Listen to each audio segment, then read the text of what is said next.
Hi guys, let's see how to make trend line for your data using Sparkline function in Google Sheets. So let's say you have a set of data and you want to make a trend line for this.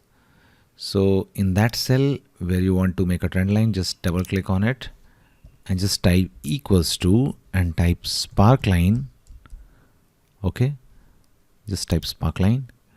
And now what you have to do, you have to just select the whole data set, or you can type it also, the starting and the ending with a colon in between, and enter, and you will get a line graph.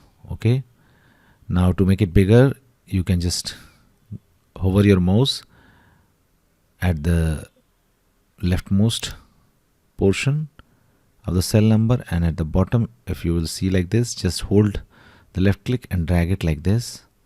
Also, to make it bigger horizontally, use this, and now you can clearly get an idea of the trend. You can also choose different options for this. For example, you may create a bar chart for this trend line.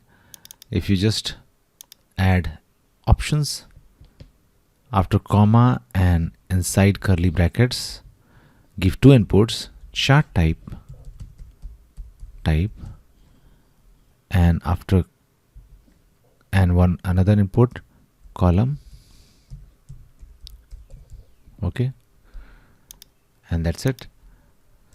Thanks for watching. Please do like,